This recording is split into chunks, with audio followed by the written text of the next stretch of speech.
Mics are on. Hey, we need to talk about tomorrow too at some point. Mics are on. Oh, good. Okay. Very good. I made it. She was talking to Well, a sorry. son Well, these of seats. the couple Yes. that she So was it's gonna already take back streaming? with us. But it's on. And- Do you have it mute it? I can say. Hey, Mike. That blue is for Jane. It's for one of her friends that need to. Oh,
Okay.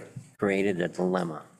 All right, good evening, everyone. I will call to order the Keystone Heights Airport Authority April 4th, 2023 meeting. Call it to order. Let the record show that it is 6 p.m. I'll ask everyone to please stand for prayer and then pledge of allegiance. Let us pray. Our Heavenly Father, we pause to give you thanks and give you praise for who you are. We pause to remember what this week and this coming weekend is so significant to all of us who believe, and we thank you for that sacrifice for us and for everyone. Lord, we pray that you would give us wisdom tonight as we do the business of the airport. I pray, Lord, for our first responders, our military men and women. Lord, keep them in your care. Each day that they are on a call, Lord, these are military folks that are in harm's way. Keep them safe. Bring them home safely to their families. In Jesus' name I pray. Amen. I pledge allegiance to the flag of the United States of America and to the republic for which it stands, one nation, under God, indivisible, with liberty and justice for all. Thank you. Please be seated. I will be doing roll call. I'm here, Chair Kirkland, Vice Chair Fryer. Here. Mr. Dagenet. Here. Mr. Ludwig is working, but I believe is going to try to join us online, so don't know if we can see up there if he has or not. Mr. Van Zant. Here. Mr. Seamer. Here. Ms. Rotowski. Here. Mr. Prang. Here. Ms. Whitney is absent. Mr. Sherbach. Here. And Ms. Cersei is absent. All right. Let's see. Our Camp Landing representative also is not present tonight. All right. In addition to our roll call, wow, we have a lot of guests tonight. So let me first start off by saying a special thanks to Ms. Jennifer Andrews from the city. She's doing our minutes tonight. And also Garrett Cox. He's doing all the video and the technical stuff for us. So thank both of you very much for being here. Thank you, Ms. Lynn, for making them available to us. We also have as guest tonight Patricia Evans, and with her is Michelle Polino with Capital City as well. I'll just kind of go around. Grant Hooks, Jay DeAndre, Mike Weeson. These are tenants here at the airport, as well as David Nichols. And we have Councilman Tony Brown, Councilman Bobby Brown, and they are not brothers, and Councilwoman Christine Thompson. So thank all of you for being here. We appreciate you being here to participate in our meeting. We have no public comment cards, so we're going to move to item 2. The first thing on the item 2 is the consent agenda for March 7th. At our meeting last month, there was a question on the financials about the accounts receivable. And so if you will look on the very back of your packet, it should be the last page, I believe, that you have there. I'm going to read a letter from Rebecca Williams, CPA, PA. She is the person who comes in each month to reconcile our accounts and make any adjustments to QuickBooks that has to be made in conjunction with the auditors at Reddish and White. So I'll read, her letter is dated March 31st. The financial records for Keystone Airport Authority are maintained in-house by an individual hired by the Keystone Airport. The records are maintained using QuickBooks Desktop. The financial records are recorded using the cash basis of accounting. This method is used to ensure current resources meet current economic obligations. This includes the timely payment of bill invoices and payroll, as well as recording of income. The airpark invoices the tenants each month, and the receipts are recorded when received. Fuel receipts are recorded once processed by the credit card company. In addition, all grant and program monies are recorded when received. The financial statements for the airpark board meeting are provided on an accrual basis. This method properly shows the income and expenses accrued by the airpark at the time the invoices are generated.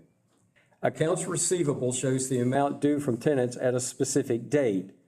If this amount is negative, it indicates a prepayment on an invoice before the invoice has been prepared. The Air Park bank accounts are balanced monthly by an independent certified public accountant to provide verification and controls regarding deposits and withdrawals from the accounts. The Air Park is required to be audited annually by an independent certified public accounting firm. All audits have been conducted with very few exceptions. Sincerely, Rebecca E. Williams, certified public accountant. We had asked Ms. Williams to provide that letter to us to confirm that the report that was in the packet last month was correct. It was printed on a cash basis. When that happens, that shows that large number in accounts receivable, which are credits, and also adjustments that have been made from prior years to our QuickBooks system. So is there any questions then about the validity of the report that was presented last month? After hearing Ms. Williams. I don't have any. All right. All right. Also included was the minutes for our, let me just make sure, February meeting, the February 7th meeting. So what I would like to entertain then is to have someone provide a motion to approve the consent agenda for March 7th and the minutes of the February 7th meeting. I move. I'll second. All right.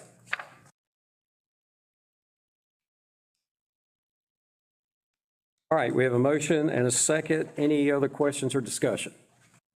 All in favor of the motion, say aye. Aye. Opposed, same sign. Hearing none, the motion carries. So the consent agenda for last month is approved. Also, we have the consent agenda for this month, which includes in your packet February financials as well as the March 7th meeting minutes. Make a motion to approve the consent agenda as presented. We have a motion. Do I hear a second? Second. All right. We have a motion and second. Any discussion on the minutes or any corrections or additions to the minutes as presented? I don't remember you saying that it was on a cash basis.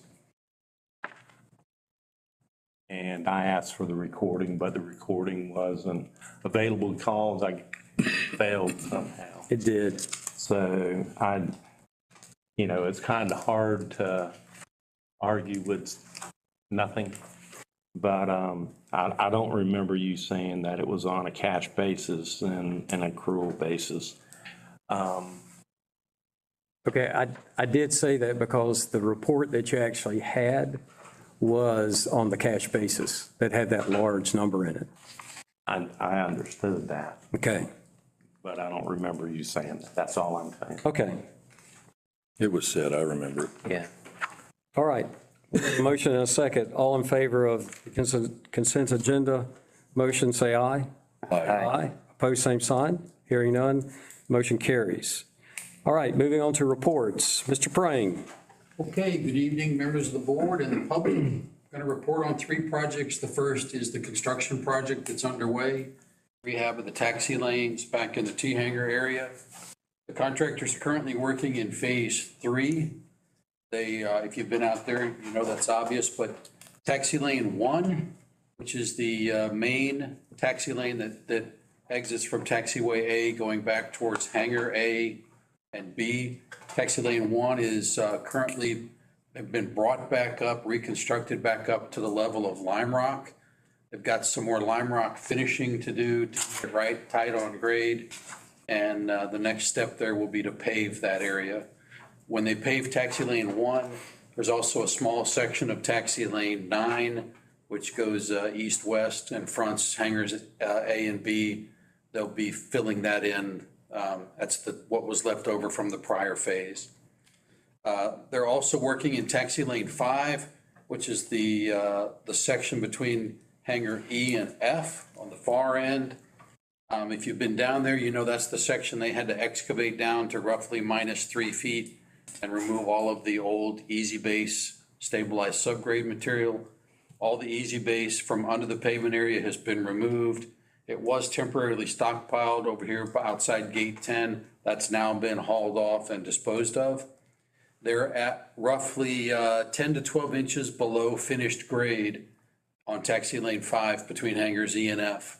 If you've been there, you'll see the step down.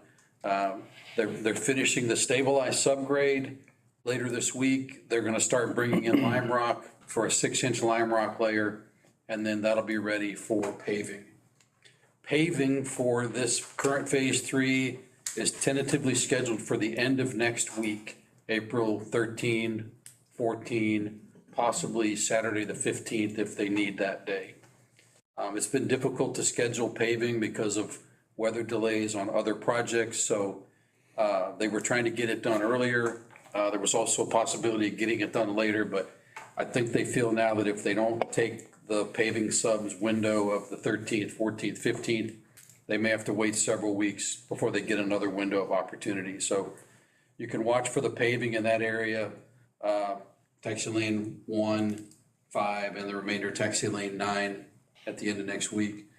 You'll also notice the concrete area, which we call taxi lane 6. It's the area on this side, the near side of hangar A. It's the old concrete area. I'd say that work's about 80% complete. There was a broken slab in that area that had to be replaced. They've done that. And they've done a significant portion of the crack routing and sealing. The next piece of work in there is the spall repairs. There's a 2-week wait time on that polymer concrete repair material. So I think we're probably still 2 to 3 weeks from that work being done. It's possible, this is something we'll have to work out with Mike, but it's possible they may finish the asphalt sections of this phase and move on to phase 4 and still have to come back and finish the work in the concrete area. So if we're looking at the possibility of a small delay, it would be maybe not being able to reopen the near side of hangar A as early as thought. The next phase of work, phase number 4, is a pretty simple phase. It's to mill and overlay taxi lanes 2 and 3. That's the taxi lane and apron frontage on both sides of T hangar C. I think we're going to get to that work probably middle of the week of the 17th, maybe as late as the 24th if we have some rain. And that's a 30-day phase. I'm not sure they're going to need all 30 days there unless they're still working to finish up the concrete spall repair work. They won't be removing any limestone at that time in that section. That's just, Right, they're just Filling taking in. off 2 inches of asphalt and replacing it with 2 inches of new asphalt. Okay. All the lime rock in there was sufficient thickness. and also when you're coming down taxi lane 1, which is Potapow, or the one that goes back, Yep, that perpendicular taxiway or taxi lane is 9. that's 9. Are they going to repair that divot we talked about? Or Yep. for lack of a better word, that'll There's be a taken care little of? piece of wacky geometry on the edge there. Okay. It looks worse than it is because it's just bugging them. stuck between phases. Okay. April 15th, Okay, we'll solve it by then. okay, How about thank that? you. That'll work. Okay. In the meantime, if you could use gate 9 and go around. Yeah, we're That would be all around the airport, avoid that little tension. still, target date end for this project is still probably the end of May. Once they finish the phase 4 work, they have some cleanup work to do. We got a little bit of sod to bring in on some shoulder areas, but they're trying to wait and do all the sodding at the end, so they only have to mobilize that sub and cut sod one time. So, there'll, of course, be striping work at the end of each one of these phases, but any questions on that project? There'd be daily watering of the sod. Unless it rains. Okay. Yeah, they usually. Possibly. Yeah, yeah. They'll have the water truck. They've been refilling there at the fire pump station. I don't know about daily. Usually 3 times a week is enough, particularly if you can get a little shower or a cloudy day in the midst. But they'll do that and you'll still be able to operate aircraft around. They're not going to close large areas down to water sod. Okay, I think the next item is the environmental assessment. Yes. Correct. So, all right, this is almost a broken record, but of course, by now, the environmental assessment, we thought it would be signed in March. The document is done, it's complete, it's in the hands of the FAA, it's not signed yet. So a couple things still remain as last, if you will, dominoes or hurdles, depending on how you view this. The document still has to be signed by the FAA. There were no objections received in the final review periods. There were no comments received. It's just down to final reviews by FAA senior staff and a signature. Once the document is signed, we already have prepared an advertisement. We have to run an advertisement stating essentially the action has been approved and the document is available for review on your website. So we are queued up with an advertisement that we're ready to go to the local publication, and we'll be working with Mike and or Scott to get the final signed document put on your website. There's already a place on the website where the draft document was housed. So there's already a tab on your website header to put the environmental assessment. So that's that. I would think by mid-month at the latest, we should have the signed document from the FAA. Trust me, Mike will be the first one to know. As soon as I see it, I'll get you guys a copy and we'll get started on the posting process. Then we'll have a party. That seems appropriate. After that EA's done, signed off, absolutely. And we'll notify all the stakeholders as soon as we know we have the signed document. I know there's a lot of other things that revolve around that and the ability to move on with other work. So, okay, third item for me is the runway 1129 lighting project. We had a preview meeting today for runway 1129 lighting. Again, just a quick refresher, this is a project funded by the DOT, 100% funding to replace edge lights, precision approach path indicators, runway and identifier lights, and guidance signs / mandatory hold signs in the runway 1129 environment.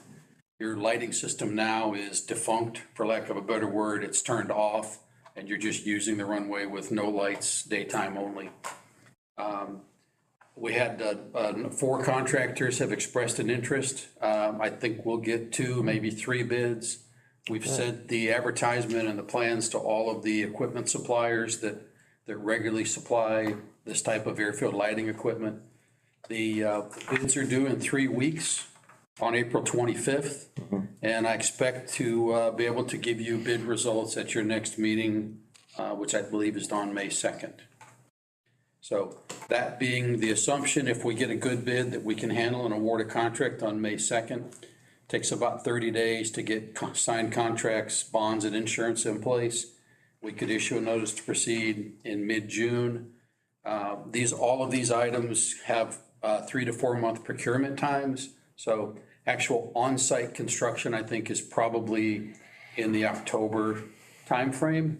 And the construction period is 45 days. So essentially, it's a 6-week construction project where runway 1129 will be closed while the lighting system's being replaced. And you said there may be 1 week or maybe 3 days where both runways will be closed just because of the intersecting. Yeah, in the area where 23 and 29 have a confluence there, the thresholds don't actually touch, but it's essentially an intersecting runway situation. When we're reconstructing the threshold lights on 29, we're necessarily, men and equipment are in the 23 runway safety area. So the runway either has to be closed or we have to work that with short-term closures between known flight activities. So for bidding purposes, so that we didn't have to argue with the contractor later, that says they has a 5-day maximum closure period. In our experience, I know someone's going to ask, why don't you displace the threshold? It's pretty costly to displace a threshold for just 3 to 5 days. We definitely displace thresholds all the time. Actually, I should correct myself. In the FAA vernacular, there is not a displaced threshold anymore.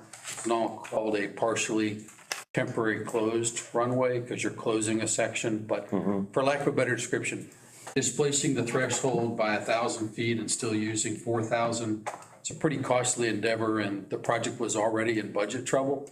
So we've decided just to try to manage a 3-day or so closure or part-day closures. And we'll be able to work that around known activity and known flights. Maybe even the wind direction will cooperate, and we can just monitor the radio and let the electrician replace fixtures and then move out of the way when aircraft are approaching. One That's the thought. other Yes, thing I'd there's a like, possible impact coming there in the October, November timeframe. one other thing, I'd like to elaborate for our pilot friends in the room, and actually for everybody in the room. The old system was probably put in on that runway 30 years ago, and it was direct burial cable. Yes. And so one of the problems we've had is we've had ants going up into the fixtures. And with the lightning strikes and transformers being blown, it became economically unfeasible to repair that system. But you assured us this new system will be all in conduits. So it'll be modernized and should give us a lot better service. All of the fixtures will be mounted on a galvanized steel base can. The conduit connects directly to the can. All the wiring is inside the conduit or inside the can. There's no guarantee that ants can't still invade a fixture. Ants love a warm light fixture, trust me. But with good pesticide treatments, you can typically control ants and keep them out of your system. But yeah, it's all cans and conduit using 2-inch PVC conduit, a commonly available item. Well, it sounds like it's a much better design than what was used 30 years ago. And the ants don't get in quite as readily. Yep. Yeah, oh, good, good. Direct buried systems are definitely older in style. They were always economical. They still are today.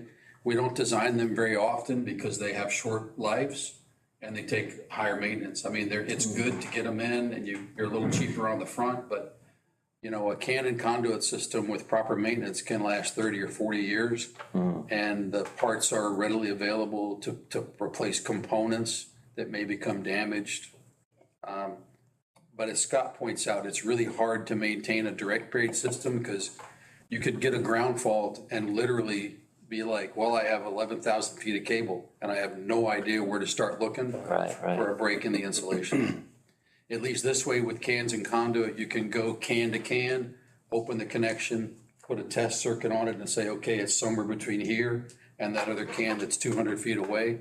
Now you know where to replace cable instead of just hunting and pecking across 11,000 feet of buried cable. Right. So Good. One other thing you just made me think of. So for whatever reason, runway 523 should have had a 3-step. In other words, low, medium, and high intensity. When you replace that runway over there, it will only just be low and medium, correct? Because it doesn't have the RNAV approach on it? Or do you, I think when I was looking at it, it would only go to medium. 3-step regulator. Is it going to go up to 3? Yes. Okay, I thought the drawing showed just 2. No, it's a 3-step regulator. Okay, so that's even a better benefit. Okay, And you, of course, through the radio control system, you can set it on whatever you want. You can adjust the number of clicks on the radio control to get low, medium, or high. You can set it at whatever static condition you want. it's already set that way. So I thought I read in the drawings that it was only going to go to medium intensity. I'll double check that, That's Scott, but it needs to go to all 3 steps. Okay. Good. The obvious thing too is when all of this work is implemented with any runway issues, NOTAMs will be posted, obviously. Tenants will be notified ahead of time. So we'll just keep that information out there for everybody. If I could just advise the board of one more thing. It's a question mark. I don't have the answer today. We all know the project has had limited funding from day one, and the DOT recently supplemented that funding. Our contract carries us through design. I would love to help you guys finish the project by giving you construction phase services, but I don't have a contract for that because I don't know if you want to spend money on that. So what I would propose is let's wait and see what kind of bids we get and then tailor the level of service you want us to provide based on your available funding and not having to go out of pocket for anything. I can assure you that I'm not going to abandon the project personally, but in terms of what level of inspection you might want from me sending an inspector out here, I guess that's what I'm talking about. So I'm still gonna check on it every time I come out, and if there's a problem, we'll respond and solve the problem. But I don't have a construction phase services contract until I know that you have DOT funding to cover that. So that'll probably be more like a June or July board item until we wait and get the prices, award a contract, and see what's available. Okay. So it's also I know we're providing full-time inspection on this project. Runway lighting for 45 days doesn't, in my view, probably is not the type of project that needs full-time inspection. It is going to put a little burden on staff to help manage the contractor's movements, and, you know, we won't be there to babysit them and make sure they stay where they're supposed to stay, but might be the type of project where we could come inspect 2 days a week, or something like that, if there's funding available, and help share the burden from staff with project costs. We appreciate that. Yeah. Also, no reason to leave DOT money in the grant because it just goes back into the till. It doesn't go to another project. Right. So, any other questions? Thank you. All right, thank you, Mr. Prang. Ms. Whitney is absent tonight. Moving on to the items that I have 3 items. I'm going to address 2 of them first before I do the bridge gap funding, because they're pretty quick. Just a reminder on the ethics training, all of us are required to take ethics training. So if you have misplaced that link or forgotten where it is, Ms. Lynn can help us at the city with that link, and we'll get that back out to all of us. And then just an update on our audit. Reddish and White is doing our audit, and they have gotten all of the information that they've requested. Lori and Maria, before she left, have provided all of that to them. So they have everything that they need, and they're progressing and moving forward with that. No issues have come up with respect to any of the information been provided. So that's a good thing. And once that's finished, Brad Million with Reddish and White will come in, and Annie, maybe Annie will come with him too. And they'll do a presentation to the board about the audit, answer any questions that we may have. And then that audit then gets submitted to the city. It's got to be part of their package as well. So that's the update there. Do you want the ethics training? Do you want everybody to notify Mike when they're done with it? Or do you want him to be the gatekeeper? Who do you want? Yeah, yes. If you don't have Mike's address, we'll get that to you as well, because he's going to be the interim manager for a few weeks, months here. When you complete that, then just notify Mike that it's been done. I know at one time they were doing certificates. I don't think they're doing They're not doing that. certificates anymore. So it's kind of, it's an honor system. And so just report that you've completed it when you finished it. All right, bridge gap funding. We have some new members on our board. Back in 2019, we had 4 or 5 projects going on. And when we have that, we get a lot of invoices that need to be paid. Some of those invoices get really large, larger than what we can cover. And wow, we have banking people in the room here with us tonight. We didn't want to float any checks out there or have that situation. So what we did then is we actually went with our bank, at that time, Ameris Bank, and the board approved a bridge gap funding at that time for $750,000. What that did, that gave our financial person and Maria the funds so that when they got these large pay invoices for these projects, then they could go ahead and cut the check, issue that, and then also process the reimbursement, whether it was with FDOT or FAA, and everything's covered. With FDOT, it takes a little bit longer, which is kind of ironic when I think about the EA, and it's taken us this long to do it. But the FAA can turn it around in 48 hours typically. So that's still not enough time, though, to cover that check. So we've spoken with Ameris. We've also spoken with Capital City. And Michelle Polino is here from Tallahassee, and we've met with her on 2 occasions and exchanged other information, some conference calls with Patricia as well. And they have actually provided the better rate for the amount that we're looking at borrowing. And they've also provided some other services that we didn't have before with Ameris as far as processing the invoices. And one of the nice things about this new process, our auditors really like it because it's handled by the bank. We send the invoice in, they then take care of that invoice all the way through. There's a track record on it. The monies are distributed. So what I've asked is for Patricia and Michelle to come in tonight and just answer any questions that the board may have about the bridge gap funding. One of the things that will have to happen is this board will have to approve the bridge gap funding, and then it goes to the city for their approval as well. And that's what had happened previously back in 2019. Just so you know as well, there's a bond counsel attorney that's involved. Our attorney is involved. The city attorney is involved. So one of the things that we're hoping is going to streamline that this year is that the documents for the loan itself that we had back in 2019 can be utilized again for this bridge gap funding with just a few minor changes. So that's going to reduce some cost as far as what we pay our attorney for that. That's the process, though, that we'll have to go through. Our approval and then the city's approval of doing this, and then we move forward with the bank. So, Michelle, I probably left a lot of important information out there. You did a great job. And, honored to be here, happy to be here. So my role, I am an institutional banker, so I serve public entities, folks that are in the exact same boat as you all day, every day. And congratulations on all the grants, all the awards. Sounds like some much needed infrastructure improvements. On the flip side, I've got my banker hat on thinking, oh my goodness, how are we gonna keep the lights on and do all the other things we get to do while we manage these projects. So the solution that Patricia and I came up with is a non-revolving line of credit.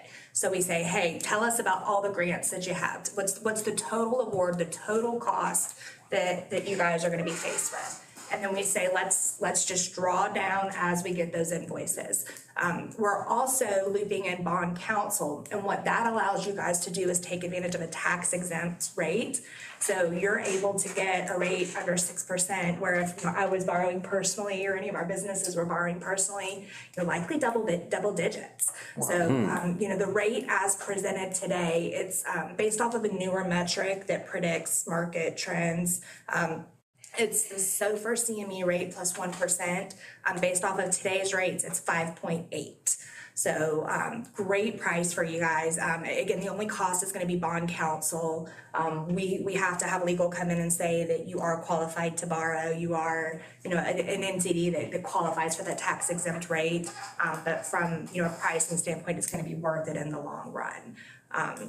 Patricia, was there anything you wanted to add or anything that kind of came up through our conversations? Let's say no, I echo Michelle, and we appreciated y'all sending the RFP to us. Most of y'all know everything that we do here at our local offices, and y'all don't get to see the things that we get to do on a higher corporate level where we do have institutional banking that is very, very specialized, and they know the legalities of what y'all need. I know that's been, top concern, making sure that all the I's are dotted, all the T's are crossed. Because of that, we also know y'all are a very unique entity. That's the pleasure of me being here on the ground with y'all on a daily basis, working with y'all in the community. So something that we don't normally get done is we were able to get all of your fees waived. Normally there's a 1% origination fee, some Capital City Bank prep fees.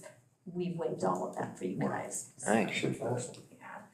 And one of the other things, so the loan is going to book for $4,149,522 because those are all the grants that we're taking as collateral. You are not required to advance, draw, use all of those proceeds. So if you get in a situation where you do feel like you've got a nice cushion in the cash and we don't need to advance off of that line, you're not required to. But I do want you to have access to it. And another reason we structured it as a drawdown line versus a revolving line, just to kind of give you a devil's advocate here. Let's say we reflect on that project we did several years ago where the maximum outstanding was $500,000, maybe $1 million. A lot of times folks will say, well, I don't need a line bigger than that. Well, once you start recycling the proceeds on public funds, you lose that bond council opinion, so you no longer qualify for that lower rate. So by structuring it as a drawdown line of credit where you can advance the proceeds as you need to, it protects your interest rate throughout the life of the loan. We've also got it set up where we're gonna mirror the expiration of the line to the grant award. You may have caught me smiling when you were talking about the contract extending, maybe needing additional dollars, happens all the time. You're gonna get your bids and the price may not mirror the award. This facility allows us to just take the revised grant agreements, adjust the collateral with maybe kicking the extension date down the road, or if we're lucky enough to receive additional dollars and, it ends up being a little bit more of a burden than we were expecting, we can maybe adjust the line. And then once the grant award, is sunset, the grant agreement's no longer active, we would close the facility because the collateral, the revenue from the grant award is no longer there. So it really protects you. And then, our process is so good. Those same deliverables and updates that you have to provide to the awarding agencies, just keep us in the loop on that. We would want to see that documentation, those same invoices where you're saying, hey, the work was completed, this is how we're progressing. That's exactly what we'll use to actually disperse proceeds for you. So what's a little different with Capital City as opposed to Ameris was that Ameris just wanted a number, and we had talked about 500,000. And as Michelle just said, what they did, they took the total projected cost of both grants and what FDOT is providing funding for. So that's that number, which is a little different and a good thing because of those very reasons of cost overruns or whatever. And then the term was, per the grants, that goes through March 31st of 2024.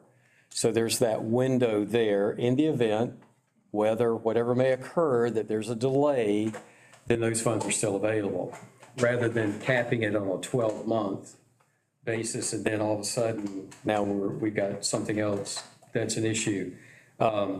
Just one other, just so I clarify on that process, so we get an invoice from a contractor, and Bill Prang always looks over all of the invoices from the contractors and the subs. So he's always reviewing that for accuracy and what it's supposed to be representing the work that's been done. That invoice will go to Capital City, a monitored draw will occur, and then that draw, actually those funds from Capital City get wired to Ameris. And that's where we have our accounts, and then Lori strokes a check to pay that invoice. So, like I say, our auditors like that a lot because of the paper trail and all that's provided with that process. So, any questions for Michelle or Patricia? So will an invoice, it'll go directly to you? We had to come here first. Come through the airport. Okay, that's what I want to make sure. So we're getting a copy of it. Oh, yeah, And Lori will forward that on to them. correct. And then you will pay Ameris, then she will write a check. So when the DOT does their reimbursement, does that check, is that an electronic transfer into their account? Or does it go, how are we going to pay it back? We've got two banks involved? Yeah, so you would pay us like you pay any of your other bills. It would just be a loan that you pay. I don't know that this came up in our conversation, but the way we process payments on this, so we are very flexible, so you could do interest-only payments every month. You could do semi-annual, you could do all due in full at the end. But what happens is as soon as you receive that payment of, let's just say it's, an invoice for $30,000, that money will most likely go to your Ameris account, and then they'll just cut a check to us or make a payment to us. Yeah, we're going to want to pay it as soon as possible, so Yeah. we're not accruing the interest. Yeah, and that's, Whatever the 48-hour timeline or, Right, 45, right. 60-day timeline, Okay. we're ready whenever Every day y'all saves are. interest. Okay. yeah, our accounts with the FAA and FDOT are set up to reimburse directly to our accounts. Direct deposits? Right. Okay. So when the that wire comes transfer- in, Lori then writes a check then to pay back to Okay. Capital City for that You're amount. only paying interest on what you draw. So while that whole line is there, like you said, y'all got some cash in the bank, and you may have cash. You may not even have to Right, take we a may draw not have on to. the first invoice or two. Right. It's probably going to be if those invoices start overlapping or coming in really quick. Right. And I'm going to ask Or big. Mr. Prang to just, if he will, touch on the paving side, because that's apparently where those larger invoices will come in later in the project, right? Yeah, so when we do, the single largest valued item on the taxi lane rehab project is the asphalt. Asphalt is like $220 a ton, and a truck holds 18 tons. So when you see trucks running for 3 days and we're trucking, a couple hundred tons, you can just imagine, a good day of paving is 400 tons. So if we pave for 3 days and lay maybe 600 tons, because it's smaller areas, we just racked up a pretty big bill. So when the contractor submits their reimbursement for that, that's a big pay application, usually multiple hundreds of thousands of dollars. And in the middle of, this is a $2 million project, so the payments don't specifically follow a bell curve, but similarly, first payment's kind of small, second one's growing, third, fourth, and fifth in the middle of the project are pretty big. And then as you're winding down the work and doing cleanup, the payments get smaller again. So in any project, you could have 2 to 3 in a row that are pushing $400,000 or $500,000 payments. And we're headed for that on this project Right. very soon. Right. The pay application at the end of April will be a big pay application. Right. Is that why we're having to keep Ameris and get Capital City, was because of the monies coming in from the contracts from FDOT and them going to Ameris? Our bank now is Ameris. We've always been with Ameris. That's where our checkbook is. That's where all of our funds are. Capital City is loaning us the money. Correct. Right. We Correct. would love to have the checkbook one day, Yeah. but y'all are in a huge transition period Okay, right now. Yeah, that's what I was wondering about was, Love to have that one day. geez, it would seem kind of simpler to cut one of the dogs out and put them all into one No, pot. I think I got it. But my other question, and I think I might have this too, in the school system, I'd get awarded a $400 million a year budget, but I'd get draws every 2 weeks. If we got a grant by the FAA to repave the entire length of the runway, do we get draws every so often, or draws as we get an invoice? Or if it's a $5 million project, do we get 5 million up? Phase based on the work, wouldn't that? Based on work completed. Right. So if the contractor does $100,000 of work and bills it, you pay the contractor $100,000, then you submit a reimbursement and wait for that $100,000 to come back to you. Okay. It's not a time. And you said that, that's what I thought I And understood. there's I just the needed to hear it overlap a couple of times. sometimes. Yeah. First grade in those little reading groups, you had like the Blue Jays and the Red Jays and then the Blackbirds. I was a Blackbird. And as Ms. Prang mentioned, both of these projects are fully funded by FDOT. Unfortunately, FDOT is not as quick in reimbursing as the FAA. So that's why we're having to do the bridge gap funding. Yeah. And it's something that, like I say, we did it back in 2019 when we had all those projects in. So And we might only be borrowing the money from the bank for 30 days. we're We're left. waiting for that. Oh, it'd be much. And then we're gonna pay it back I immediately. think 60 Right. days is kind of the most obnoxious timeline. 30 Okay. and 45 days is kind of the industry norm right now. And during that time, we'll be paying interest, but. No, well, yes, until the reimbursement is or we'll put back, be paid them assessed back. interest, But, Only on the funds you advance Right. with them. Correct. Yeah. but then we pay that back. Absolutely. That stops that. We're back to Exactly. zero again, and then. Correct. Yeah. move But no, money. that is the proper mentality. Do we have a treasurer, or Lynn, or are you who's our finance person? That would be We've got a very small staff here. We've got a lady that writes checks and we sign them. Right. But again, that's Who what. kicks that person to sign the checks as soon as we get the money in? Is that you? Yeah. Okay. Lori's- But that's our our mantra is as soon as the money hits, we don't want to pay any more interest than we have. Oh, without a I doubt. think y'all are working with. Oh, yeah, I can assure you Lori's all over that. I can assure you. If you haven't met Lori, you Lori's need been to. great. So a lot of our businesses bill net 30, which means you don't have to pay it. You know, it's due in 30 days. Yeah. Lori wants to take it that day and go pay it. She's Yeah. very efficient. And sometimes we have to tell her to slow down. So she's going to be on top of it, especially with big amounts, large amounts. Yeah, yeah. And the other thing, remember too, Maria's still going to be part-time. She's going to be receiving those documents, and she's going to be processing the reimbursement with FDOT documents. So there's still going to be 3 of us, 4 of us.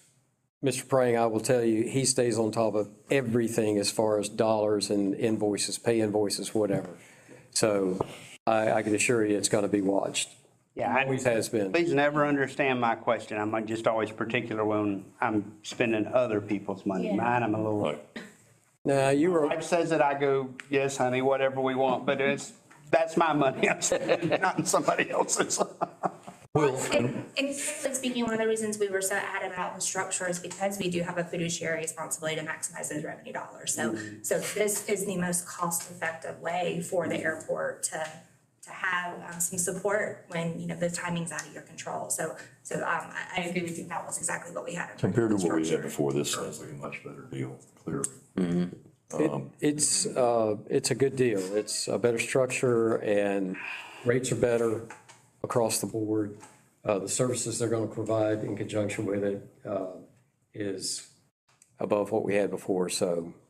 So you're out of the Tallahassee office, I am. I actually support all of Florida and Georgia and all of okay? Alabama too. But our payment can go directly to you or your office. Absolutely. And I I've actually. already told him, Because- I'm up and down this road all day. I'd even told him, I I'm know like, a if I lot have of- to take money to A America. lot of people trust in that postal service, but No, I wouldn't, but so we can take that check directly to and hand it to one of your tellers and it's, Yeah. or your, and we in this even, process. we even have a team, there's a group of us that are devoted to our institutional clients, like the airport. So it's as simple as sending me an email, reaching out to our admin line. Yeah, I mean, we have a whole other world of support in addition to Patricia and her. And y'all know Ginger, more than once we picked up the phone and called Ginger and said, we need you to run pick up something from Ameris. yeah. We've got okay. friends there too. Okay. All right, any other questions for Patricia or Michelle? All right, I'll entertain a motion then. I make a motion that we accept the offer from Capital City Bank on the Bridge Gap funding. All right, Second. I have a motion and a second. Any other discussion or questions? All in favor of the motion, say aye. Aye. Opposed, same sign. Hearing none, the motion carries. Thank you, ladies, for coming. We appreciate it. And not to run you off, but you're welcome to leave if you don't want to hang around for the rest of the meeting, especially if you're going back to Tallahassee, Yeah, Michelle, I've so. got a softball game tonight. Wow. So you must be getting in an airplane and taking off there. If only I knew which 3 one hours I or- was. There we go. We got two guys. For the Explorer? Thank you, folks. Congratulations on everything. Thank you. Thank you. We'll be in touch to get the rest of the process. Absolutely. Okay. All right. Mr. Fryer. Well, mine's fairly simple tonight. On the airfield update, we did have an gas pump failure on the main fuel farm. Mike jumped into action, put his cape on, and we got it repaired in 22 hours or something like that, which was, it happened at the worst time. It happened when the Snowbird Classic, or whatever they call it, the aerobatic was going on. But anyway, the other thing is we've had an unusually cold March, but the grass doesn't know that, so it's growing, so we're mowing. We've started mowing again, and runway 1129 is almost completed. 523's been mowed, and Joni is out there spraying around all of the runway and taxiway lights, trying to keep the weeds down. And Mr. Fryer, let me just inject for all of our visitors, especially the non-pilots. FDOT and FAA, there's a certain buffer that we have to keep mowed. So it's not like we can just let it grow up. So Credit to our staff and Scott for helping them with staying ahead of that. Always on the Mason Airport Road, but pilots that come in, I'm pretty sure they're pretty amazed at what the grass looks like on both sides of 523 or We keep it 1129. trimmed. You can't quite golf on it, but we're close. Yeah. But there is, it's not, you're right, it's not just the aesthetics of it. Light aircraft like Grant was flying around today in the pattern, and Jay's got students that are flying, but if you have a off runway or an excursion, we call it, some of these light aircraft going into tall enough grass, it is conceivable that they can flip on their back. A P3 would just plow through there, and I guess we could plant corn right behind it, but you're right, it is vital we do it. It's not just aesthetics, it's for safety as well. Plus, there's less fuel on the ground. If we do get into a drought situation and we get a fire, we're a lot clearer. The only real thing I've got to bring tonight is one of our tenants. So again, for you new board members, MHT Rockland is working, and that's what this big environmental assessment has been about. We call it the West Side Project. And unfortunately, it's going to displace one of our tenants who may, in some people's eyes, seem to be a small player in the game. But they're the RC Club, the Cloudbusters, and they've been with us. Do you know how many years they've been here on the field? I don't know. But one of the things that's occurring with urbanization is these flying clubs, these RC flying clubs are running out of places to fly at. So what I want to propose tonight, we don't even have to, I just want to bring it to your attention. But currently, they are near the RPZ, which is Runway Protection Zone. Let me do it on this bigger one, maybe everybody can see it better. So right here is the firm. Mr. Farrar, you want to sit on the ledge there? I can do it right here. Oh, okay. Let me hold it for you so camera can be seen on the video. Thank you, Bill. So the firm racetrack is right here, and the RC Club is here. This is where the proposed site of MHT Rockland is. So I did talk to Bill Prang, who was here a moment ago. He seems to have disappeared. And what we talked about is coming out into the infield. Now, there are some old drain systems left over from World War II that cause some hazards, but I think right out in this area here, I think they'll actually be better because they'll be further away from the RPZ, or we may move them down here further. I talked to a couple of local flight instructors. They didn't see any problem. The only thing that they could possibly interfere was taxiway Bravo or Charlie over here. But I think they're going to want about 10 acres. So what I would like to do, rather than lose them as a tenant, they've been a great tenant. In fact, when, that's good, Bill. Thank you. When we had the Snowbird Aerobatic Classic, they voluntarily shut down their flights over there for 3 days during the contest. And there's not many of our tenants that would have gone to that degree. And I told them, I said, no, I said, you're okay, you're staying at a low altitude. But they said, no, we just felt like for safety's sake, we thought we'd be better off doing that. So what I like to propose, and here's the other thing is we know that even if Bill had told us we had the environmental assessment done tonight and we had the green light, it could be a year before Rockland breaks ground over there. So what I would like to do in the meantime, though, is walk out there with him with the blessing of the board and try to find an area there that we can keep clear of all traffic.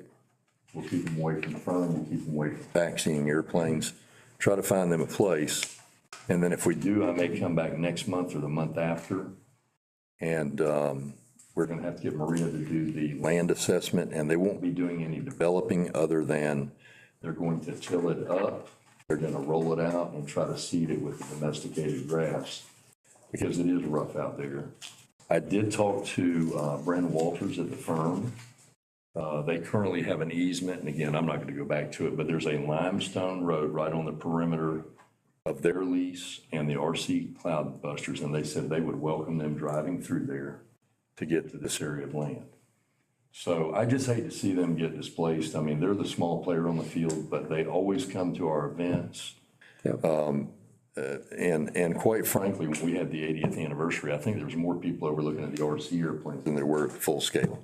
People floated. So I don't know that I need a motion or anything, but I'd like the consensus approval of the board to just pursue this further Yeah, and see. I don't see a problem with doing that. I mean, we would do that normally with Maria, if someone came in as a prospective tenant looking at a location, so I don't see an issue. I don't think take sport action, for that, so I'm good with that. How about the I rest of mean, you? you're doing an exploratory thing with the folks there, yeah. Just a quick comment. If you don't know me, David Nichols, I was on the board for 6 years, 2015 to 2021, with Wayne Wynn. Wayne Wynn was a member of the RC Club, and he brought this issue up a few years ago too. And he suggested back here that the RC Club may be able to use back here by the road over here, since this is cleared out. I did too. Wanted to remind everybody that was a comment that he made. Well, I did bring him over here, and a funny thing, just for the crowd's benefit, is I taxied out on the runway 23 one day. I made my radio call, looked for traffic on final, that was clear. And as I entered the runway, I looked up and there was a plane coming in on left base. And so I panicked because they're going to land on the opposing runway. Well, as I got down below the tree line, I realized it was a model. They've got some airplanes over there that have 16-foot wingspans. Oh, smoke. So I did, and you're right, and I think I remember Wayne discussing that, and I brought him over, but what did not occur to me, they're very safety oriented, and there are power lines triangulating that area. Okay. Additionally, when summer camp is in, how the kids line up out there when they're bringing them from, that was an issue, and then they don't like to be near buildings or parking lots where if an airplane gets away from them, they want to mitigate the risk, and they just felt like that is just too small. That would work for really small ones, and it's a good idea, and Wayne and I remember talking about that with him, but they seem to be happier with the thought out here. Okay, good. So, but appreciate that. Just want to remind everybody. Yeah, I went over there and I said, what about this, guys? And they said, well, there's power line there, there's power line there, there's power line there. Nope, won't work. So, Okay. Sir, everybody's good with just Mr. Fryer pursuing that? All right. and that's all I've got. All right. Mr. Dagenet, tell us about the field trips coming up. Just to share with everybody, Marie and I, working with the high school, and we're going to participate with their field trip day on the 11th and 13th of this month. And I was really glad we were able to kind of participate in their planning process. And I remember, Maria, or maybe you mentioned, the last time they're out here, it seemed like they just didn't have the right group of kids who were really interested out here. So the one thing that we suggested is to be able to provide some information about our location here, about aviation, about the airport. What kind of career fields are there in aviation? And so we provide that information to show the classes. The plan is on the 11th, they're going to bring, I think, just 8th graders out. I was going to say junior high, 8th graders. And on the 13th, it's their senior high teenagers going to come out here. Well, not only here, but they've got some folks who are going out to Clay Electric and some to another site as well. Grant has graciously said he would participate, right? Yes, sir. That's wonderful. And just to show the teenagers the different aspects in aviation. In the airport, career in aviation maintenance. Rockland is also going to participate with us as well. So we're going to have about 2 or 3 different stations, if you will, where they can kind of see a different avenue of aviation in progress. So we're going to help participate with that. Who at the high school are you working with on that? Carly, I think is her name. She's a CTE coordinator there at the high school. Okay. Yeah. She's the one that sent everybody the thing to do the interviews. Yeah, the mock interviews. yeah. Yeah. Is it just do they still have that aviation or drone class or whatever?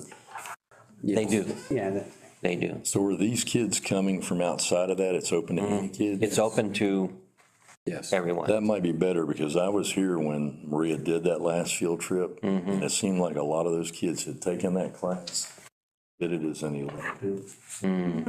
And, I mean, we asked for, a rise of hands, who wants to be a pilot? And I think we got one kid out of 40 kids. So maybe going to a broader thing, maybe you'll get some interest. That'd be better, I Well, think. not only a broader thing, but I think presenting them with some information about where they're going on their field trip, I think is going to help as well, beforehand. Okay, Yeah. good deal.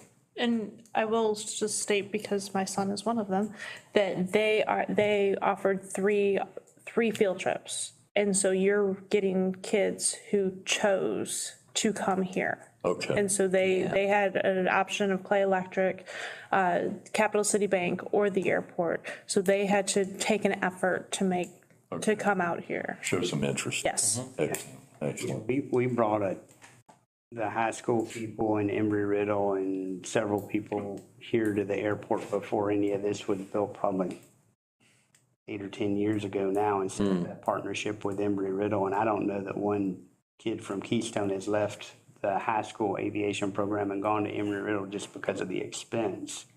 Oh, yeah. It's a good program. And then I went to University of South Florida 5 years ago with a friend of mine's son who's now in flight school at Fort Rucker, Alabama, as a second lieutenant in the Army, top of his class. But he originally started Air Force ROTC, and I could have choked him for switching to the Army, but he get the dirt with backpack on and wants to go to Ranger School. And I'm like, don't go to Ranger School. But in Air Force ROTC 5 years ago, I kid you not, they asked how many of them wanted to be pilots, and like maybe 5 of them out of 30 raised their hand as interim freshmen. They all want to be in cybersecurity or something else. I'm thinking, what? Different, or fly drones, or not many of them wanted to get in there and wiggle sticks. Well, if they find out what airline pilots are being paid even at entry level now, and they're all about the money, they would be blown away. Yeah, it's switching. My kid They're wants to. starting pilots with regional airliners, first officers at $70,000 a year, and that used to be a $28,000 a year job. In fact, some places even higher than that, I think. Some are at 100,000, over 100 grand, starting. Oh, yeah. Oh, yeah. So, The current Delta Airlines contract, which was recently signed, has their senior pilots, the pay scale only goes for 12 years and then you're capped. But let's say you're flying an A350 or a 777, it's $539K. yeah. Wow. There should be a lot of your high school students that would be interested in that. It will take them more than Wish we'd have been 12 born a years little to bit get later. But, yeah. It takes more than just having pilots in aviation. Right, right. That's Plant right. plant the seed for the mechanics as well, because. True, that's true. That's true. That's right. Yep. Yeah. It's kind of interesting. It was a few years ago, about 15 years ago, I think it was. I gave a young teenager, well, this fellow was a senior in high school, a couple of training flights out of Hurlong Airport. And he obtained an appointment to the Air Force Academy. And I got in touch with him in his senior year. He said, yeah, he was going to fly. He says, everyone who had the opportunity to fly, they had their pickup type of airplane that they wanted to get trained in. Wow. Because they were shorthanded. Yeah, that's only gotten worse. Well, we're looking forward to hosting, these kids here. It's been a dream of a lot of us on this board for years to, especially get into high school and just come out and use this resource. It's a great resource, and we've got some great CFIs. We've got some great AMPs. So it's here. We just need to get it in front of them, and thankfully, it sounds like with this event, that's gonna be a good step. So, thank you very much, Mr. Dagenet. Mr. Seymour. Yes, did the hunt take place? It did. They hunted Saturday, I think Sunday morning. I got one picture of a bird, nice bird. They They did kill birds. They killed one, I know. I haven't heard from Mr. Richard on what other success they might have had, but I know they had, how many veterans? 4? I don't know how many they had this year. I think there was Joni went down 4. there. Did she tell you, Mike? No, she did not. I think there was 4. I met one of them early or late Friday evening. The rest of them were coming from South Florida, and they got hung up in a parking lot on I-75 south of Ocala. So, It varies from year to year. Sometimes Yeah. they'll have 6 or 8 guys, but not much more than that. Keep it at a lower number. Okay. it was a success. Just wanting to know Yep. if it did take place and if there was any birds that were taken. The debts, I don't know why that's on there. I guess that had to be with the agenda from last month about the financials. Okay. So I have nothing to do on that. Okay. I did ask for a copy for, and I don't know why this is on there, but I asked for a copy of all the lease agreements for each hangar individually through the Freedom of Information Act. And what are we looking for? We don't have anything to hide. I'm just curious. I was just looking at them. Okay. I just want to see how they're written. If you never looked at one, you don't know. They're all basically written the same. Now, when you get into somebody like Rockland's, Your T hangers That are would all be- basically same template type that our attorney, Jim Taylor, put together. And they're available anytime you want to look at them. I mean, it's a public document, Yeah. so they're available. we're just wondering why you So- see each lease agreement out here. There might be 75 different leases. Right, and there might be 75 different costs for each. Oh, there are. So, and that was the reason. So would you want the total number of the dollars combined for all the leases? Is that what? No, sir, it's on the balance sheet that I have that. But Why I would would, you want to look at 75 leases? Yeah. We can't ask people, as a public entity under the sunshine, and I got well-schooled in this more than I ever wanted to. You can charge a reasonable fee if you have to make copies. You can't charge any fee if you send it electronically. And you can't even ask somebody their name if they send you an email from a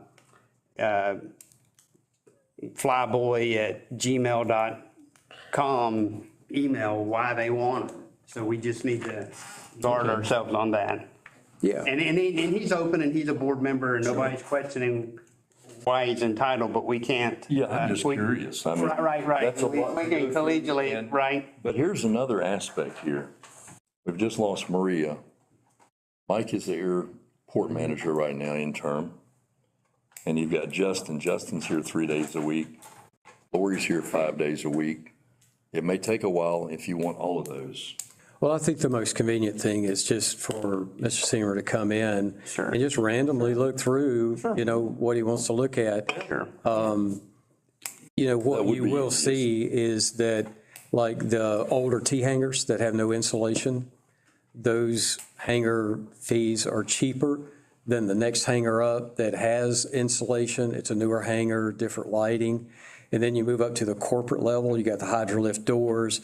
They're 60 by 40, each one of them. Bigger. Newer, bigger. So you will see a variation in hangar rates because of that. sure. Yeah. And And that's available. And like I say. again, I would suspect that that's in the contract. The reason that it's so cheap is because it is the older hangar.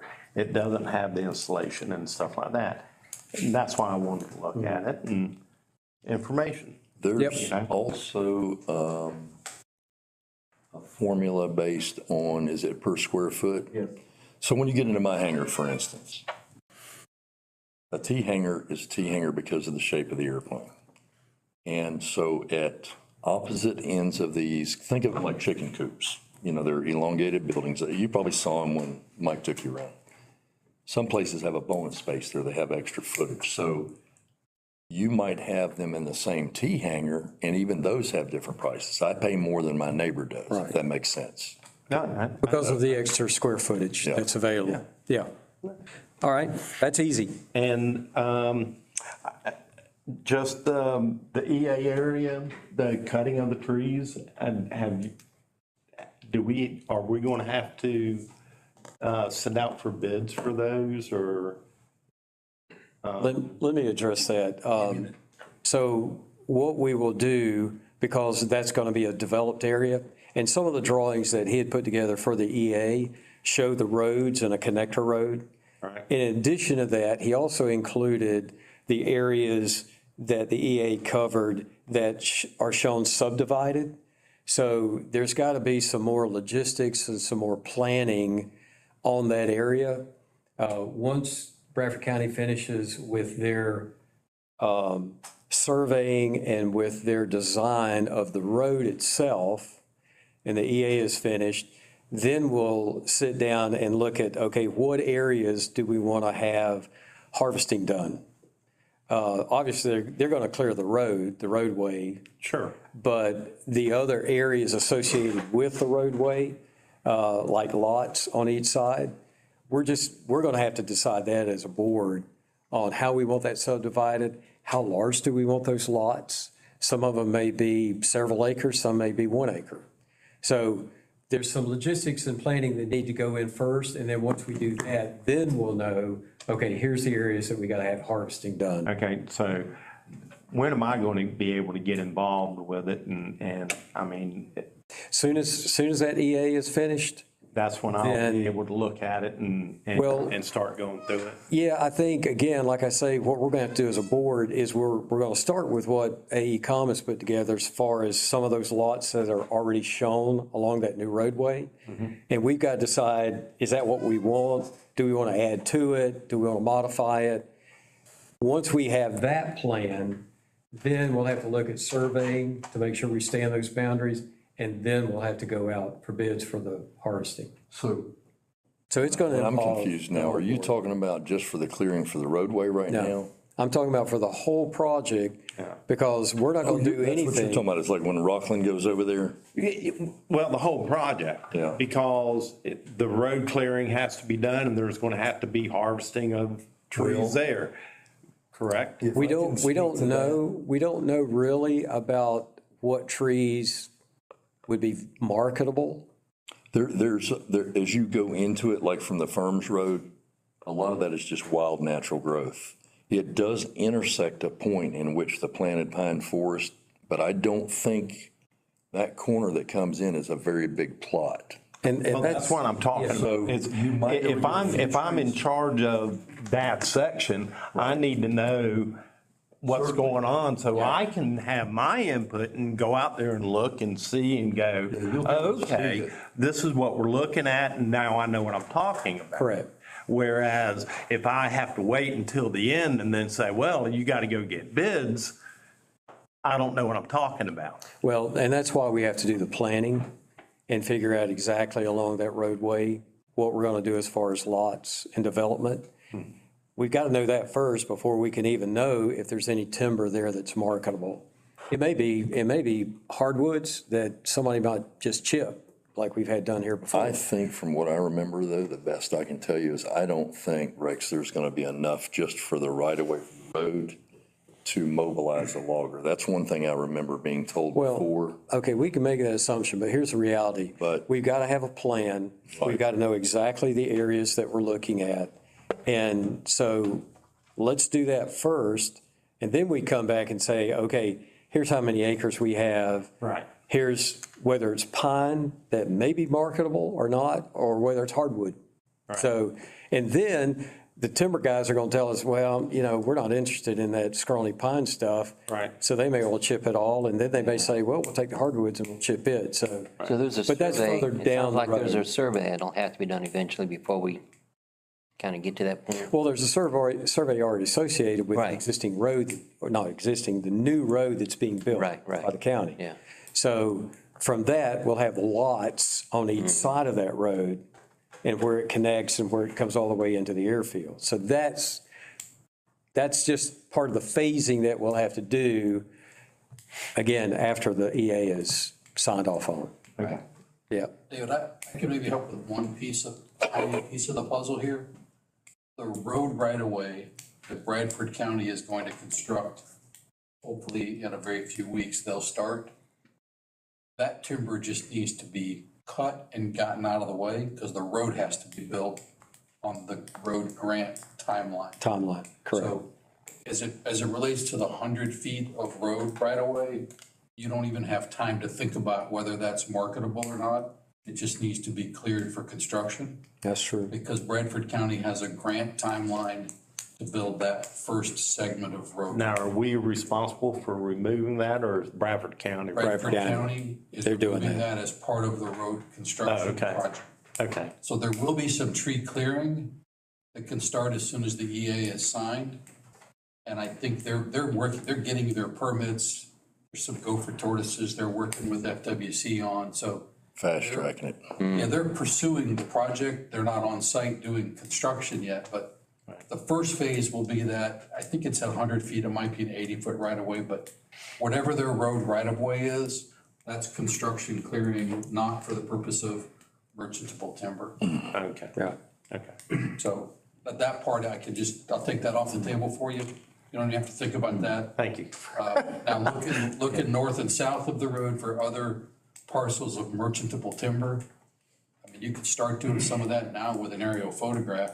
Just go out to Google Earth and start to make an assessment for. I've tried that, and Google Earth, really, they have not updated this area in a long time. Bill may have a more recent, because I've seen some of his stuff, and I don't know if he has a dynamic system that they've got like today's photo Oh, of really? imagery of this. We Do you? employ a system where we pay for that. So we do pay a service for up-to-date aerial photographs before the public Google Earth webpage would be updated.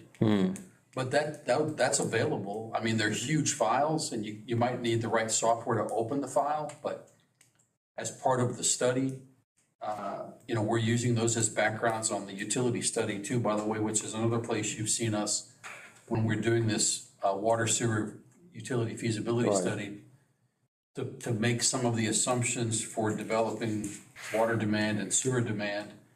You have to start with some assumptions. So we have started with a baseline of parcel development. It's subject to further levels of review as the project moves forward, but that's another place where you'll find a template, if you will, of west side development parcels. There's a collection of 2 and 3 acre parcels. There's a couple set aside for, hey, I want 20 acres. I want 6 acres. So, there's a variety of sizes and uses. Right. But and we're not doing anything as a part of that to assess the age of the timber or the type of the timber and whether it's ready to be harvested or not. I think that's a separate task that. Yeah. Mr. Seaver's looking into. If I could get those aerials. I can show you, I can take you over there and show you where the survey line goes in. I guess this is where I'm getting confused. You're talking about the broader spectrum. I'm just talking about where the road's gonna go. I can show you, if you wanna ride out here tomorrow, or Mike can, or Justin can take you over. We can just show you where and Bill just let them cut enough away. to For get the survey. line. Yeah. That's all it Survey. is. That's- Typical what a surveyor would trim. And you'll see there's wild Yeah. growth, there's some pine trees, but I think the pine trees are gonna be more, and like you said, and I guess that was the thought I had in my mind, I didn't spit out, but it's Well, I not, know there's not gonna that be time. closer It's to just the gonna be- power lines, those are bigger trees. Yes. And that's what I was More mature trees. in the wanting to know, if that's all within the EA, and if it is, then, we may need to start getting people out here to look and go, what do y'all think about this after the EA is completed? And say, what can you, do you even want to bid on it? Right. Yep. So, And that's typically what we've done. We've gone out with a request for bid and given an area, they come out and look at it, because a lot of times they want to scan it as well. And then they come back with, a bid or not, if they're, Right. so. All right, very good. thank you. Yes, sir. Can I make a comment? Sure. On the lease agreement thing? So when I was on the board, I understood my role. I was aviation chair, take care of that stuff. there. And I understood that the lease agreements were chairman's responsibility, and absence of the chairman was vice chairman's responsibility. It wasn't my responsibility. So with that said, I didn't even worry. I didn't worry about it. So I'm just wondering, I mean, we have tenants here because of this item that's under your name. Yes, sir. And that we're worried, I don't know why we're kind of worried why somebody wants to scrutinize our lease. That when their role is natural resources. Well, I'll answer you on that. Mr. Kirkland, if Lord happened to take him from, somebody's going to have to take his position. If something happened to Mr. Pryor, somebody would have to take his position. I come from a military background. I come from being a firefighter paramedic. I needed to know everybody's position, because if they went down, you just didn't quit. You had to be able to continue on. And if I've never seen a lease, if I've never looked at them, if I don't understand what they're talking about, how could I possibly come in and take over his position, or anybody else that's on the board, if they don't know? It just because you're assigned to one position doesn't mean that that's your only position and stay in it. And I know I'm going to say your name wrong. David. David. Okay. David, you know, for him to give the presentation tonight about the kids and who he's working with, that informs all of the board members so that we know, and I happen to know the person he is working with. But every lease, the wording's the same on the majority. No, sir, evidently they're not, because. Well, the majority of the T hanger tenants, that wording, it's not hard to figure out. It may take you a half hour to read through one, you got it down. Well, I think my biggest concern when I first saw this was a huge request, because most of our leases for a T-hanger is about 3 pages. Yeah. So you can do the math, about 75 tenants, and it gets cumbersome to do that. And then, like Mr. Fryer said, we're short-staffed. But I understand where Mr. Seymour's coming from, just for his own knowledge and to learn about Educational. what's going on. And again, here's the reality, guys. You got to remember, we're a public entity, and every document we have, I hear this from Miss Lynn, because I'll bug her sometimes, and she'll say, it's public, and the same way with the city. It does not matter. And to ask him why is illegal. So he's entitled to see those, or I'll tell you, I mean, we have it all the time to where we'll have someone who's anonymous, who's working with somebody else, come in and ask for public records. You cannot ask who, you cannot ask when, you cannot ask how. We are capable of asking, when would you like that fulfilled, or would you like us to contact you? If they don't want us to contact them, then we give them a time period in which they can come back to collect it. But I'm not allowed, and neither are you, to ask any information other than that. Right. And that was my response. I had not met Rex or Scott before I attended my first meeting out here. But I got beat up when I had 5,000 employees because I only had one person as a coordinator, lowest paid administrator in the school district, trying to fulfill those public records requests. And I'd get them for every email between this school board member and the superintendent, or between all school board members. And you couldn't ask why they wanted them, and it bogged that person down forever. And you just had to do it. And it was a huge pain, and it sucked that guy's time away from everything else I needed him to be doing. Right. Yeah. So. Well, All right.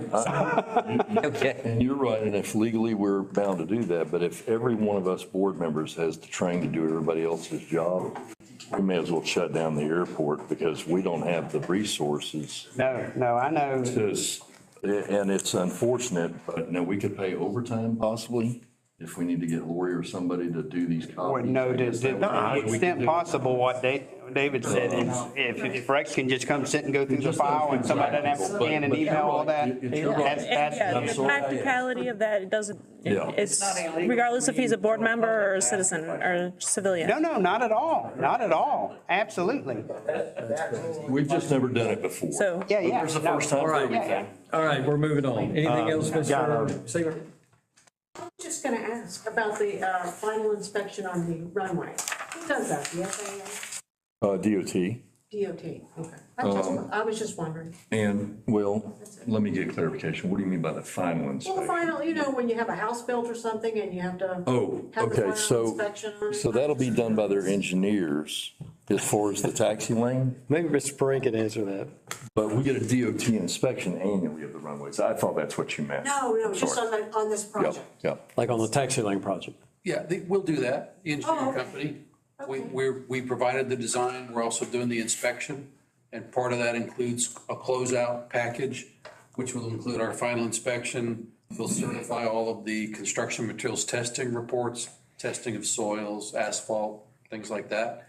We'll certify the final as-built survey, and honestly, you cannot get reimbursed as an agency from FAA or FDOT until I sign, as the engineer of record, the final project certification. So on a project-by-project basis, we have an inspector doing regular daily inspections. I visit the site once or twice a week, and then at the end, I'll certify everything. Scott's question was more related to, you get an annual inspection by an FDOT inspector from Tallahassee, and that's focused around safety items for the most part. And what the DOT is doing there is they're renewing your annual certificate to operate as a public airport. And they're using DOT airfield safety criteria and FAA criteria. The FAA over the years has published literally mountains of guidance documents on how wide taxiways should be, what the spacing of lights is. There's literally almost nothing that's not specified by some dimensional criteria. And that's what the DOT is inspecting. And if anything's below standard, they will write it on your inspection report and give you a year to correct it. And you're always at risk of losing your license, your certificate to operate, if you don't keep your airport well maintained. So. All right, thank you, Mr. Perrin. Does that answer your question? Yes, it does. Councilwoman? Thank you. All right, very good. All right, I want to make a correction to the record. I think I missed saying that Mike Sherbach was in attendance. I think I skipped over him. And so that's a good segue into the airport manager report. Okay, in Marina's Thursday's absence, I have only one thing to report, and that is that the airport security plan was submitted to Tallahassee. It's been completed. And just to follow up on that, our new board member, Mr. Bobby Ludwig, worked with Maria. He's security. And so those two individuals worked and completed that document. I think it's a document we have to do every 2 years, and it's been submitted to Tallahassee for their review and approval. And they are the only two people that can know what is on it. That's correct. It's kind of strange, but that's Yes, the way the regulation is set up. Yep. All right, thank you, Mr. Sherbach. Ms. Ratowski. okay. April's a happy Keystone Heights. I'll go through real quick some of the, Quit writing last night when you started. I'll on the email you the calendar. list. I don't know what the council members did, but I just quit writing. It's like crazy. So this Sunday is the sunrise service down at Keystone Beach at 6:30. Everybody's more than welcome to attend. It'll be a great time. The junior ROTC is going to be presenting colors, and we've got a band and pastor put on by our Lake Region Kiwanis. April 14th from 9 to 1 is the beach cleanup day, and it's in preparation for MotoSurf. Play Day is April 19th and 20th, and so I have I've had conversations with Ms. Kimberly Morgan. We do have 2 reservations that were put in on hold for the Keystone Heights Airport. I spoke with Chairman Kirkland earlier today. He will be attending, and do we have, you're going as well? Perfect. I'll let her know, and we'll be good to go there. We are working on palm cards, and then I'll send those over to the airport to include that. Our plan is to walk around as a group and then hand our palm cards to our legislators and have important conversations about both the city of Keystone Heights and the airport and our priorities. With that being said, we'll come back on the 20th. MotoSurf starts on April 20th. You have an opportunity to try one of these motorized surfboards if you so choose on the 20th. It's a great fun time. It is a great fun time. So that's available to the public. The 21st, which is Friday, is our Food Truck Friday down at the beach. We do have a I want to say junior band. We do have a young band that'll be playing beach-themed music. They are Hang 11 food trucks, and then we'll have demos from MotoSurf as well. April 22nd is the kickoff of MotoSurf racing, as well as the City of Keystone Heights Spring Fling. Then the 23rd on Sunday will be the finals for the MotoSurf, and then they will be competing for MotoSkate. So if you didn't have the opportunity to come out to the beach for those events last year, it's a pretty unique sight to see. Motorized surfboarding, motorized skateboarding will have, I believe, 9 countries competing on our lakes those days. So it's 9 countries. Yes, 9 countries will be here. And so it's a great, fun, fantastic event to bring to Keystone Heights. And Ms. Lynn, where is the MotoSkate actually done?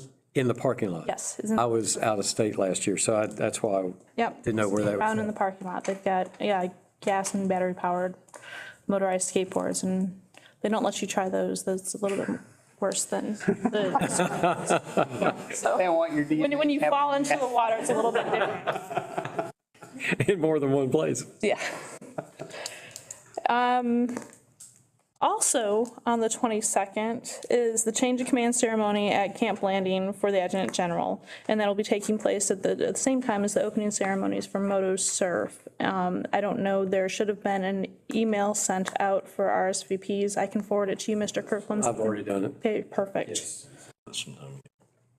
And then last but certainly not least, I will say that you can't say that there's not people paying attention to our meetings, because at 8 o'clock this morning, I got a phone call from CCUA. They were watching our meeting last night. Excellent. CCUA will. What is it? Wait to see what she says first. No, it's fantastic. So they do have the revisions done on the last memo that was submitted. However, the last email correspondence that they have, and I pulled it up from Mr. Prang, was that you were going to submit in a revision to the water wastewater tech memo that was issued in last July, and they were holding to see if that affected the way they thought that it might have affected the last tech memo that was submitted. However, with all that being said, they have the revisions, and he assured me that they will be in our hot little hands tomorrow. Excellent. But they do not have any revisions to the tech memo or anything else. So, and that's all I got. All right, thank you, Ms. Rutowski. Just as another point of information, with respect to Clay Day, that will be the 18th and 19th, but 19th and 20th. 19th and 20th. Why do I have that on? I think Wednesday and Thursday. I had it on the 18th for some reason.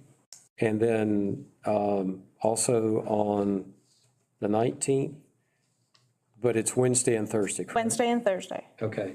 So the reception thing, like 19? The reception is on the 19th, and so I'll be walking the halls on the 20th. And Kimberly was putting together the itinerary for Yes. the events, so we'll be getting that, Mr. Van Zant. Okay. The following week is Rule Days. I was going to bend Patricia's ear, because I know she's always real involved in that on the Bradford County side for the Rule Days. So that's going to be the following week, and we just need to see what's going to happen there and about our attendance at that. So, all right. We have I got a completed. quick question. When are y'all gonna build a parking garage downtown? Where do you put all these cars when everybody comes down there for these events? Are they like parked at the Gizmo and Midway? So none of these events mirror our Halloween event. If you've ever been trick-or-treating downtown, it is absolutely insane. And we have people that come up from all different counties that come to downtown, and it's easily 5,000 people in a span of 3 hours. Where they park, they find it.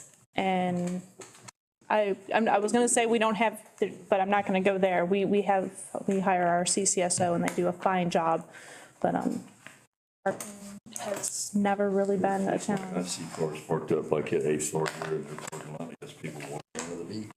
Which is amazing because we have a heck of a time downtown with the parking being in those first two lots or the first two blocks, and they don't park throughout. However, they'll walk miles to come trick or treating or come to these events. It's fantastic. So. It's a good event. All right, we've covered everything on the agenda. I want to say special thanks for all of our guests for being here with us tonight. Thank you. And we will consider ourselves adjourned at 7:35. Good job.